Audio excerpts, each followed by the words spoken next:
पिछले हफ्ते मेरी पत्नी को बुखार था। पहले दिन तो उसने बताया ही नहीं कि उसे बुखार है। दूसरे दिन जब उससे सुबह उठा नहीं गया तो मैंने यूं ही पूछ लिया कि तबीयत खराब है क्या। उसने कहा कि नहीं, तबीयत खराब तो नहीं है, हाँ थोड़ी थकावट है। मैं चुपचाप अखबार पढ़ने में व्यस्त हो गया। उस दिन वो जरा देर से जगी और फटाफट उसने मेरे लिए चाय बनाई, बिस्किट दिए और मैं अखबार पढ़ते पढ़ते चाय पीता रहा। मुझे पता लग चुका था कि उसे थोड़ा बुखार है और ये बात मैंने उसे छू कर समझ भी ली थी। खैर, मैं यही सोचता रहा कि मामूली बुखार है, शाम तक ठीक हो जाएगा। उसने थोड़े बुखार में ही मेरे लिए नाश्ता तैयार किया। नाश्ता करते हुए मैंने उसे बताया कि आज खाना बाहर है, इसलिए तुम खाना मत बनाना। उसने धीरे से कहा कि अरे ऐसी कोई बात नहीं, खाना तो बना दूंगी। लेकिन मैंने कहा कि नहीं नहीं, दफ्तर की कोई मीटिंग है, उसके बाद खाना बाहर ही है। फिर मैं तैयार होकर निकल गया। मैं पुरुष हूँ, पुरुष मजबूत दिल के होते हैं। ऐसी मामूली बीमारी से पुरुष विचलित नहीं होते। मैं दफ्तर चला गया। फिर अपनी मीटिंग में मुझे ध्यान भी नहीं रहा कि पत्नी की तबीयत सुबह ठीक नहीं थी। खैर, शाम को घर आया तो वो लेटी हुई थी। उसे लेटे देखकर भी दिमाग में एक बार नहीं आया कि यही पूछ लूं कि कैसी तबीयत है। वो लेटी रही। मैंने अपने कपड़े बदले और पूछ बैठा कि खाना। पत्नी ने मेरी ओर देखा और लेटे लेटे उसने कहा कि अभी उठती हूं, बस अब ठीक हूं। जैसे ही उसने कहा कि मैं ठीक हूं, मुझे ध्यान आ गया कि अरे सुबह तो उसे बुखार था। खैर, अपनी शर्मिंदगी छुपाते हुए मैंने कहा कि कोई बात नहीं, तुम लेटी रहो। मैं रसोई में गया। मैंने अंदाजा लगाया कि उसने दोपहर में खाना नहीं खाया, क्योंकि खाना तो बना ही नहीं। मैंने फ्रिज से कुछ कुछ निकाला, उसके लिए ब्रेड जैम लिया और अपने पति धर्म को निभाते हुए, खुद पर गर्व करते हुए उसके आगे खाने की प्लेट कर दी। पत्नी ने ब्रेड का एक टुकड़ा उठाया, मुझे आंखों से धन्यवाद कहा और मन से कहा कि पति हो तो ऐसा हो, इतनी फिक्र करने वाला। मैंने एक दो बार यूं ही पूछ लिया कि तुम कैसी हो, कोई दवा दूं क्या, और अपने कंप्यूटर आदि को देखता हुआ सो गया। पत्नी अगली सुबह जल्दी उठ गई। मुझे लगा कि वो ठीक हो गई है और मैंने फिर उसके बुखार पर चर्चा नहीं की। मैंने मान लिया कि वो ठीक हो गई है।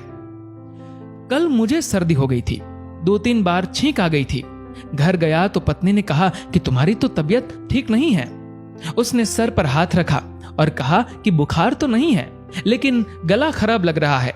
ऐसा करो, तुम लेट जाओ, मैं सरसों का तेल गरम करके छाती में लगा देती हूँ।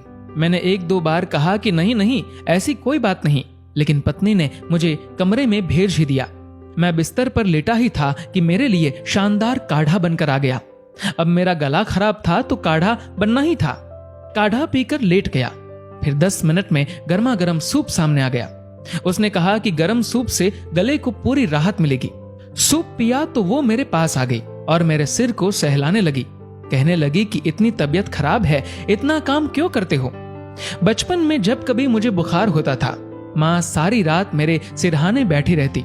मैं सोता था, वो जागती थी। आज मैं लेटा हुआ था, मेरी पत्नी मेरा सिर सहला रही थी। मैं धीरे धीरे सो गया। जागा तो वो गले पर विक्स लगा रही थी। मेरी आंख खुली तो उसने पूछा, कुछ आराम मिल रहा है। मैंने हाँ में सिर हिलाया। तो उसने पूछा कि खाना खाओगे। मुझे भूख लगी थी। मैंने कहा हाँ। उसने फटाफट रोटी, सब्जी, दाल, चटनी, सलाद मेरे सामने परोस दिए और आधा लेटे लेटे मेरे मुंह में कौर डालती रही।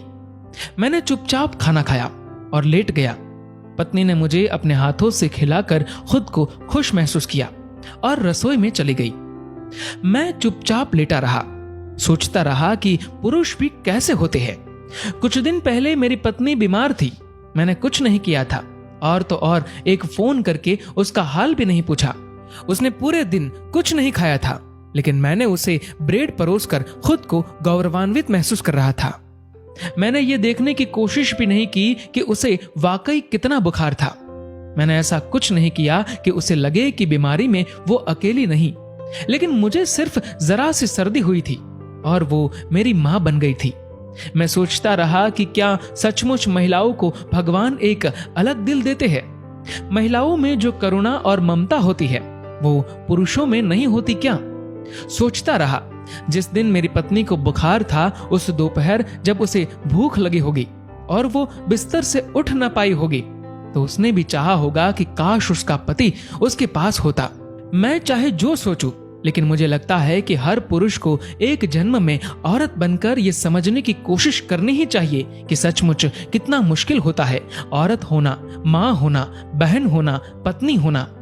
दोस्तों, इस वीडियो को लेकर आपकी क्या राय है नीचे कमेंट करके जरूर बताएगा। और अगर आपको ये वीडियो अच्छा लगा हो तो इस वीडियो को लाइक करेगा और ज्यादा से ज्यादा लोगों तक शेयर करेगा। और दोस्तों, ऐसे ही और भी इंस्पिरेशनल वीडियोस के लिए सब्सक्राइब करें हमारे यूट्यूब चैनल को और फेसबुक पर फॉलो करें हमारे पेज को। धन्यवाद।